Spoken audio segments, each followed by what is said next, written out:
Sa mundo ng kalikasan, hindi lang lakas ang sukatan ng pagiging dominante. Bilis ang tunay na hari ng survival. Isang iglap lang, pwede ka nang maging biktima o kaya naman, ikaw ang manghuhuli.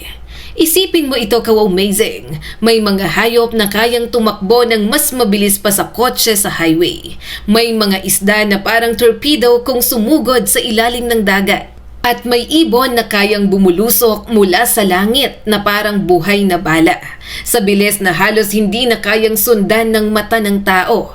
Pero ang tanong, alin sa kanila ang tunay na pinakamabilis sa buong mundo? At gaano nga ba sila kabilis kumpara sa tao? Sa video na ito ka-amazing, aalamin natin ang mga pinakamabilis na hayop sa buong mundo. Mula sa lupa, dagat, hanggang sa himpapawid. Habang papalapit tayo sa number 1, mas lalo kang mamamangha sa kung gaano kalupit ang bilis ng kalikasan. Kaya ihanda mo na ang sarili mo dahil ang listahang ito ay hindi lang mabilis, nakakagulat, nakakabilib, at syempre, wow-amazing! Number 10, Blackback. Sa ika-10 pwesto sa ating listahan ay ang Blackback, isang napakabilis na antelope na matatagpuan sa India. Sa unang tingin, maaring isipin ng marami na isa lang itong ordinaryong hayop sa damuhan. Pero huwag kayong papaloko sa payat nitong katawan at eleganteng anyo. Ang Blackback ay kilala bilang isa sa pinakamabilis na hayop sa mundo at kaya nitong umabot sa humigit kumulang 80 kilometers kada oras. Dahilan para maisama ito sa hanay ng pinakamabibilis na tumatakbo sa lupa. Bukod sa bilis nito, kapansin-pansin din ang anyo ng lalaking Blackback dahil sa maganda at paikot nitong sungay na parang natural na korona ng isang mandirigma ng kapatagan. Ang sikreto ng Blackback ay nasa kombinasyon ng magaang katawan, mahabang paa at pambihirang reflexes. Kapag ito ay nanganganib, hindi lang ito basta tumatakbo ng diretso. Madalas ay bigla itong liliko, tatalon at gagawa ng mabilis na pagbabago ng direksyon upang lituhin ang mga mandaragit.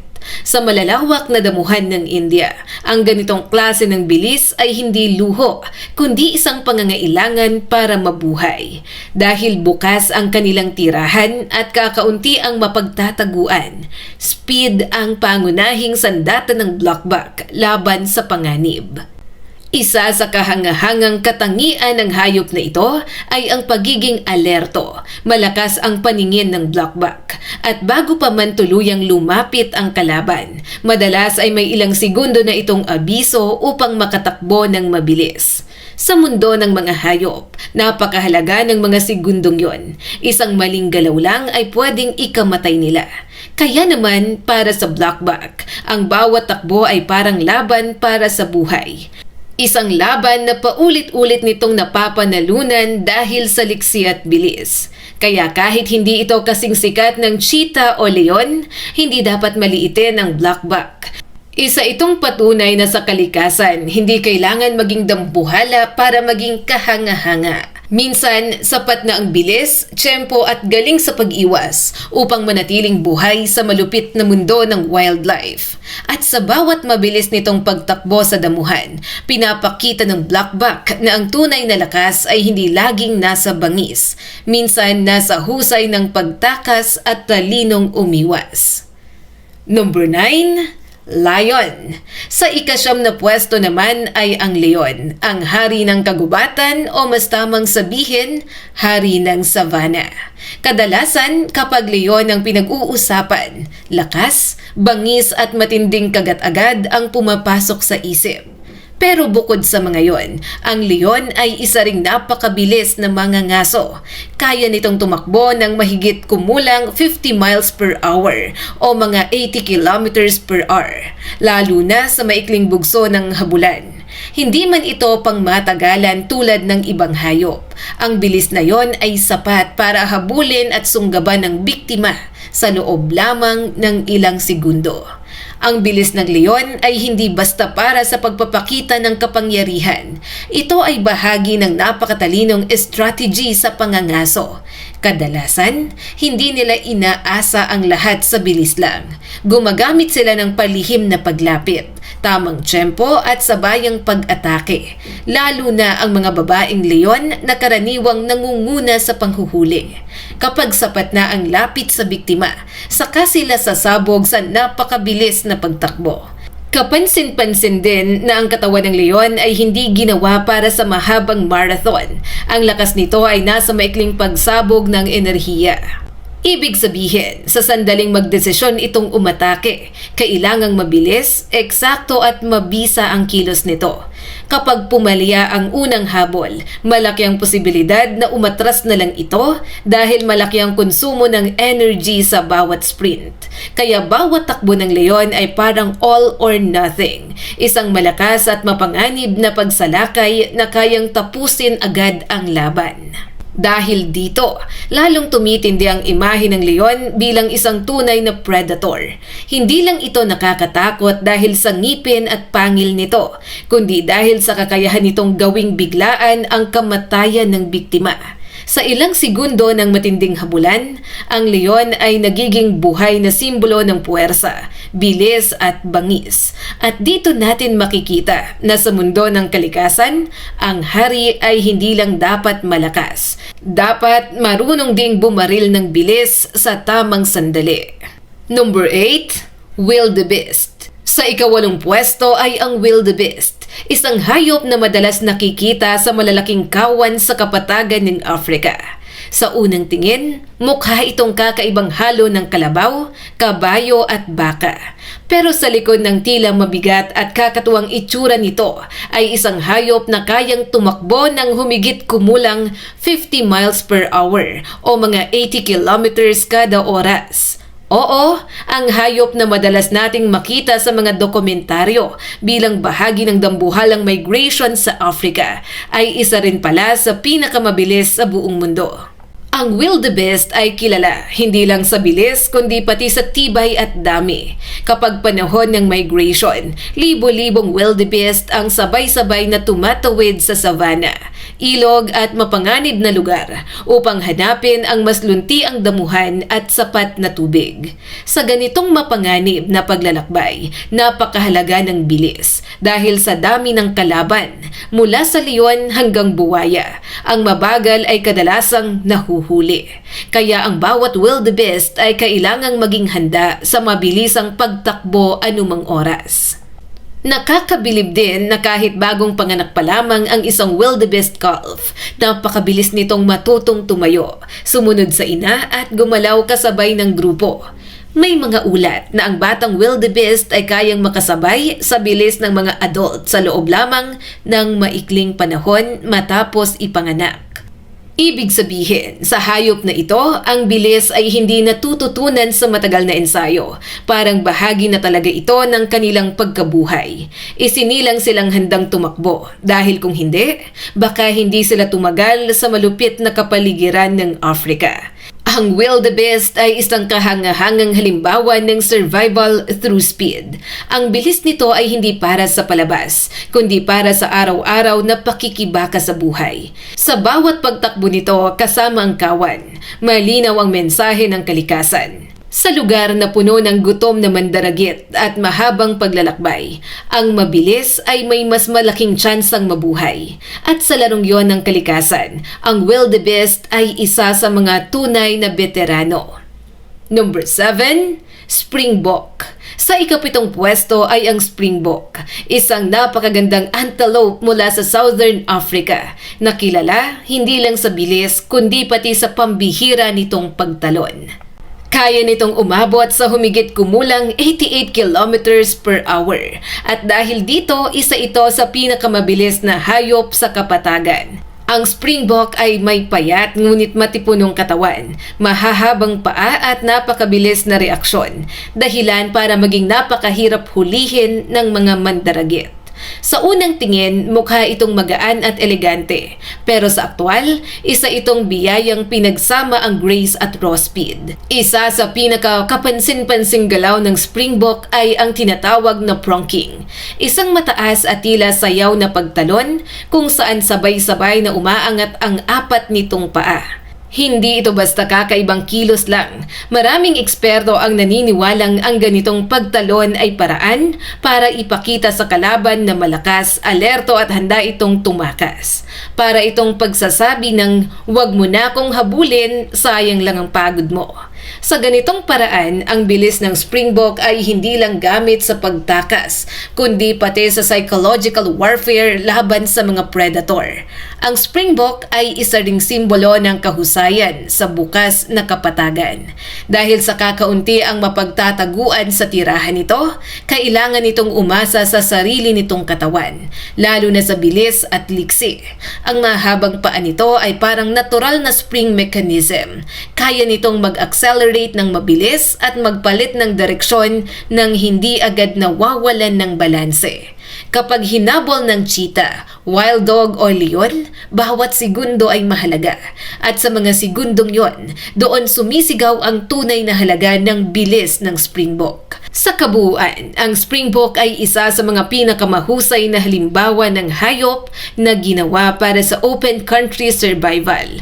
Hindi ito pinakamalaki, hindi rin ito pinakaagresibo, pero taglay nito ang dalawang bagay na sobrang mahalaga sa kalikasan: bilis at timing. At kapag nakita mo itong tumatakbo sa kapatagan na tila lumulutang sa hangin, may isip mo talaga na may mga nilalang na parang dinisenyo mismo ng kalikasan para maging obra maestra ng galaw.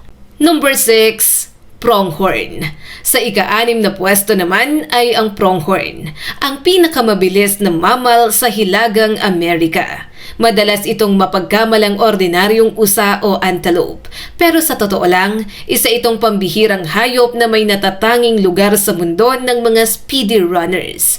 Ayon sa mga sanggunian, ang pronghorn ay kayang tumakbo ng humigit kumulang 70 kilometers per hour. At higit pa rito, kilala rin ito sa kakayahang magpanatili ng mataas na bilis sa mas mahabang distansya kumpara sa maraming ibang hayop. Ibig sabihin, hindi lang ito mabilis sa umpisa, matibay din ang takbo nito. Isa sa pinakanakabibilib sa pronghorn ay ang kombinasyon ng bilis at paningin. Napakatalas ng mga mata nito, kaya nitong mamataan ang panganib mula sa malayo pa lamang. Sa malawak na damuhan at disyerto ng North America, malaking bentahe ang ganitong kakayahan. Kapag nakita nito ang banta, hindi na nito hihintayin pang lumapit. Tatakbo na agad ito ng mabilis gamit ang mahaba nitong paa at magaang katawan upang iwanan ang anumang humahabol. Sa mundo ng mga hayop, ang maagang pagkakita sa panganib ay kalahati na ng laban. May mga siyentipikong naniniwala na ang pambihirang bilis ng pronghorn ay maaaring evolution mula sa panahon na may mga sinaunang mandaragit sa North America na mas mabilis kaysa sa mga kalaban nito ngayon. Kahit na wala na ang ilan sa mga sinaunang predator na yon, nanatili sa pronghorn ng bilis na tila alaala ng isang sinaunang arm race sa kalikasan. Kaya sa bawat pagtakbo nito sa kapatagan, para itong living fossil ng isang mas matinding sinaunang mundo. Isang mundong ang mabagal ay siguradong mauubos. Ang pronghorn ay patunay na ang kalikasan ay hindi lang gumagawa ng mabilis para sa maikling habulan. Gumagawa rin ito ng mga hayop na may stamina, awareness at kahusayan sa survival. Sa maraming paraan, ang pronghorn ay parang marathon runner na may bilis ng sprinter.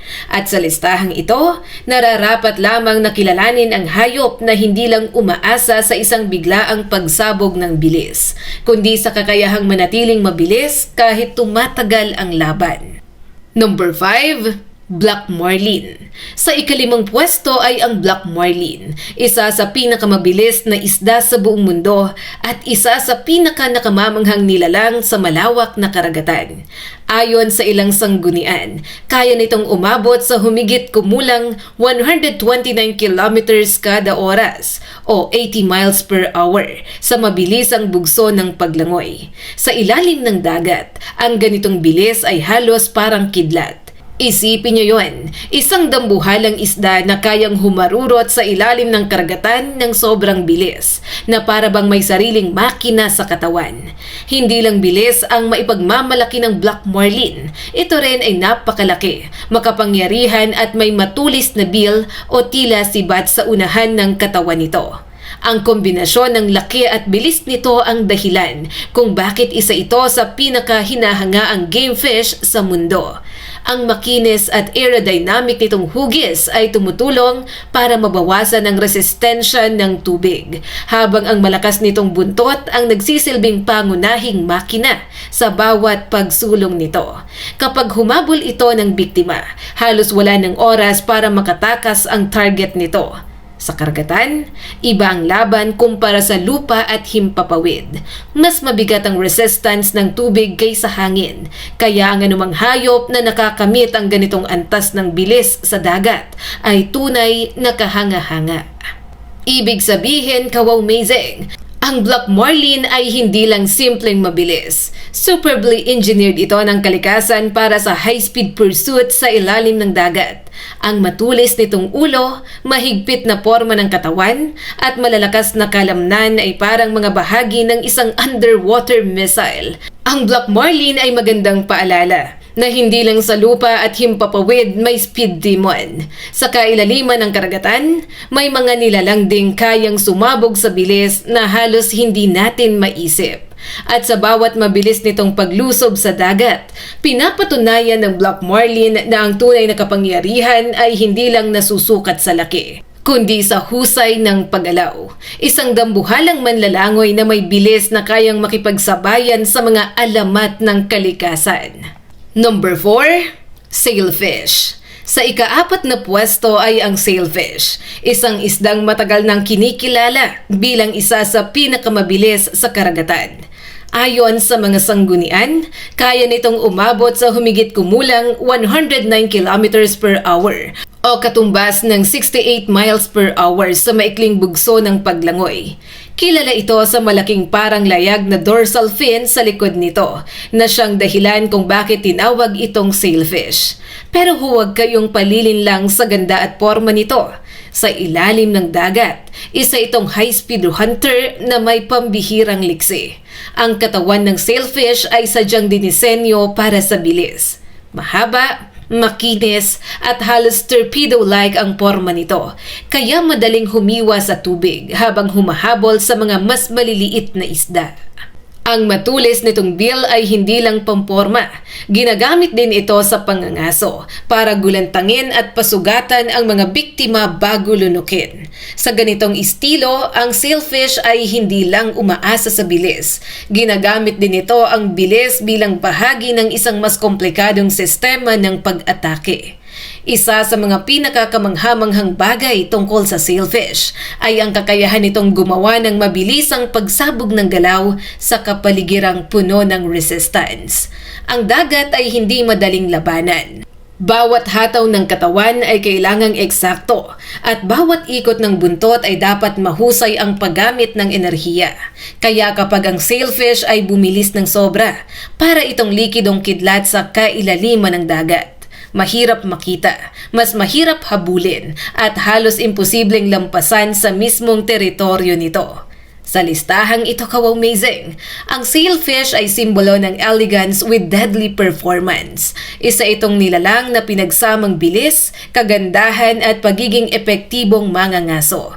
At sa tuwing ito ay biglang sisibat sa tubig na parang pana. Malinaw na ipinapakita ng sailfish na sa mundo ng karagatan, ang tunay na hari ng bilis ay yung kayang pagsabayin ang forma, precision at explosive power. Number 3, cheetah. Sa ika-3 pwesto ay ang cheetah, ang pinakasikat na sprinter sa buong mundo at ang kinikilalang pinakamabilis na hayop sa lupa. Kaya nitong umabot sa humigit kumulang 114 kilometers kada oras o katumbas ng 71 miles per hour, bagamat sa maikling distansya lamang. Sa dami ng dokumentaryo, pelikula at larawan tungkol dito, halos naging simbolo na ang cheetah ng raw speed. At totoo naman, kapag ito ay sumabog sa takbo, parang hindi na ito basta hayop kundi mismong anyo ng bilis na binigyan ng buhay. Ang katawan ng cheetah ay talagang ginawa para sa sprinting. Mahaba ang gulugod nito, magaan ang katawan, malalaki ang baga at mahaba ang mga paa. Ang buntot nito ay nagsisilbing parang timon para hindi ito mawala ng balanse kapag mabilis na lumiliko. Ang mga kuko nito naman ay hindi gaanong naitatago kumpara sa ibang pusa, kaya mas may kapit ito sa lupa. Parang natural na spikes ng atleta. Lahat ng bahagi ng katawan nito ay nakatutok sa iisang layunin: habulin at maabutan ang biktima sa pinakamaikling oras. Ngunit ang bilis ng cheetah ay may kapalit. Hindi nito kayang panatilihin ang pinakamabilis na takbo ng matagal dahil sobrang laki ng energy cost nito. Kapag sumobra ang tagal ng habulan, pwedeng uminit ng husto ang katawan nito at mapagod agad.